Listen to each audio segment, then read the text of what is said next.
Nicole's relationship with her mother-in-law did not work out. At first, she naively believed that she would be able to make friends with Mrs. Robinson and tried her best to establish contact with the woman. But very soon Nicole realized that all her efforts were useless because Samuel's mother would never be pleased with any woman near her son except herself. Mrs. Robinson was selfish and loved her son to the point of madness, and Nicole had to put up with that. Nicole herself grew up in a simple family. Her father was a tractor driver, and her mother worked at the post office. Nicole came to the city from a small village to get an education. In her first year of college, she met Samuel. At 18, she was already a serious girl. She knew what she wanted from life. To avoid asking her parents for money, she earned a part-time job as a waitress in a cafe. Nicole dedicated the rest of her time to her education because she knew that if she got an education, she'd be able to get back on her feet faster and live her life to the fullest. Samuel was a city boy, the only son of his mother, whom she raised alone. Spoiled by his mother's love and affection, Samuel nevertheless grew up to be a good-natured and well-mannered young man. When he saw Nicole at one of the student parties, he immediately fell in love with her. He was captivated by her modesty, proud, serious look, and self-confidence. Samuel immediately realized that such a girl should not be missed and immediately began to act. At first, Nicole tried to keep Samuel at a distance, but then, realizing that he was serious, she could no longer resist his advances. They began dating, and everything was fine until Samuel introduced Nicole to his mother. Of course, he was sure that his mother would not be thrilled by this news, because she was used to the fact that her son belonged only to her, but he still hoped that she would be able to appreciate Nicole properly. And if at the first meeting Mrs. Robinson did not show openly her attitude for Nicole, everything changed when he told her that he was going to marry her. "Samuel, have you lost your mind?" exclaimed his mother indignantly. "You have to take your choice of wife seriously." "Mother, Nicole is a wonderful, decent girl, and I love her. What about Monica? Or don't you care about my opinion? Her mother and I have dreamed all these years that you two would finally be together." "Mom, Monica and I are childhood friends. You may have something planned, but I'll figure out my personal life without you." Mrs. Robinson realized it was time to bring her main weapon into play and, squeezing out a tear, declared, "You don't care about your mother's opinion. I've devoted my whole life to you, and now in gratitude you're going to bring some commoner into our house. Do you even know who her parents are? No, son, that's not the bride I raised you for." Mrs. Robinson dropped her head in her hands and shook silently, imitating violent sobs. But Samuel had already learned all of his mother's tricks so well over the years, and knew that this was just a show. So he stood up and headed for the exit. Turning around, he said that he would marry Nicole anyway, and she would have to accept her if she wanted to be a part of his life. Samuel walked out, slamming the door, and Mrs. Robinson looked up with dry eyes and realized for the first time that her son had become an adult. The woman sighed and realized that she would have to put up with it. When the wedding day came, Mrs. Robinson went into her son's room, and seeing her handsome boy in his wedding suit, she couldn't help herself and tried again to talk to him. "Son, don't swear, but listen to your mother for the last time. Just be careful, always be on your guard. All these country girls are so sly. You can't even look back before you lose your apartment and money, or she cheats on you. You can expect anything from them. They're used to surviving. Do you understand me?" Samuel looked at her regretfully and said sharply, "Mom, that's enough. I have to go. The woman I love is waiting for me." Mrs. Robinson had to put up with it again. The whole time the marriage ceremony was going on, she sat with her lips pressed together, not uttering a word for the rest of the evening. After the wedding, the young couple began to live their lives, and Mrs. Robinson still couldn't calm down. Every time she came to their house, she tried to make a remark to Nicole, but she paid no attention, understanding that in this battle there would be no winners. Samuel saw all that and was grateful to his wife for her wisdom and patience. 3 years had passed, but Mrs. Robinson still could not accept the fact that her son had chosen a wife against her will. Finally, she found what she thought was a good reason to pick on Nicole. One day, choosing a time when her daughter-in-law was not at home, she came to Samuel to have a serious talk. "Look, son, it's been so long, and you still don't have any children. Do you realize that this is not normal?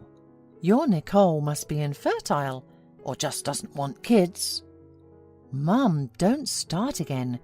We just want to live for ourselves for now." "Ah, well, you know better than me. I was just asking." Mrs. Robinson hastened to end the conversation. From now on, she decided to act cunningly and not stir up conflict with her son, but the idea that her daughter-in-law didn't want children was firmly lodged in her mind. She began to have trouble sleeping at night, even losing weight, trying to figure out how to solve the problem. And then one day, lingering at her friend Ruby's house, Mrs. Robinson told her about her trouble. "Is that trouble?" smiled Ruby. "If your daughter-in-law's health is all right, we'll solve it quickly. I know a herb. You will put it in her tea. Tomorrow I'll ask my aunt the name because I forget." The very next day, Mrs. Robinson went to visit her son. At that moment, Ruby called her, and Mrs. Robinson locked herself in the kitchen so that her daughter-in-law would not hear the conversation.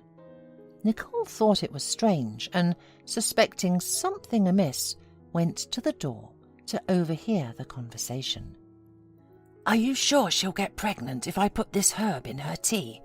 whispered Mrs. Robinson quietly. "Yes, it's been tested on my relatives more than once.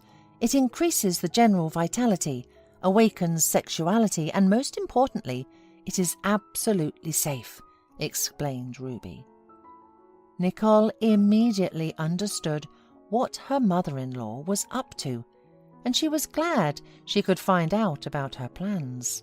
When Mrs. Robinson told her that she had signed up at a fitness club near their house and would now come to their house every day for tea, she was not even surprised. The first day, Nicole noticed the woman slipping something into her cup. But Nicole switched mugs while the woman turned away, and did so whenever Mrs. Robinson visited. This went on for 2 months, and Nicole had a lot of fun watching the changes that were happening to her mother-in-law.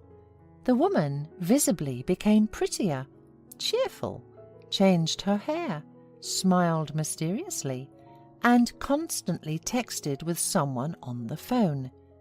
Finally, Samuel realized as well that something was going on with his mother. "Mom, what's the matter with you? You've changed so much lately." "What's the big deal? Isn't your mother a woman?" giggled Mrs. Robinson coquettishly and kissed her son on the cheek, leaving a bright red lipstick mark on his cheek. "It's just that I've met someone." Samuel rounded his eyes in amazement. He had long wished his mother had met a decent man on her path, a man she could devote all her energy to. Their neighbour Carl had been courting her for a long time, but Mrs. Robinson had never noticed anything, and now it turned out that his mother had finally opened her eyes and accepted his advances, deciding that her son had his own worries and it was time to think about herself. What's more, they were going to get married. "Isn't it a little early?" laughed Samuel. "No, just in time," retorted the mother. "I want a real wedding, and then we're flying away for a month on a honeymoon." "So, that's great. We're so happy for you," said Nicole. Mrs. Robinson looked at her daughter-in-law for the first time with kind eyes and, smiling warmly, said, "Thanks, honey. Me too." The wedding was great.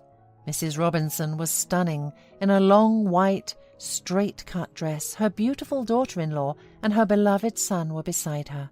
Nicole's parents were also invited. Mrs. Robinson finally saw that they were nice people, and she could not understand how she could not have noticed it before. After the wedding, the newlyweds went on vacation, and 3 weeks later the phone rang in their room. It was Nicole. She politely asked how the newlyweds were doing, but Samuel's mother could hear in her voice that she could hardly hide her excitement, and she was overwhelmed with emotion. "Is something happened, darling?" "Well, tell me," asked the woman excitedly. "You're definitely going to love it. We didn't want to tell you before until we were sure. I'm pregnant. It's 17 weeks already." It was a gift one could only dream of. The woman sat smiling, still not believing her happiness. "Nicole, finally! I'm so happy." "Wait, that's not all," laughed the daughter-in-law.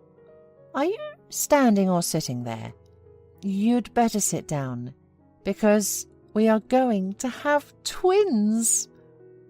Samuel's mother was overcome with a flurry of emotion, and she raised her eyes to the sky, thanking the Lord for such a miracle. Nicole gave birth to absolutely healthy boys. Grandparents were constantly arguing about whose turn it was to hold their grandchildren and who they looked more like. Sometimes Samuel even joked that they purposely gave birth to two at once, otherwise the grandparents would not share one grandchild. One day the mother-in-law did tell her daughter-in-law about her special tea and her contribution to the birth of her grandchildren. But Nicole decided not to tell her the truth. The main thing was that everyone was happy in the end, and everything worked out as good as possible.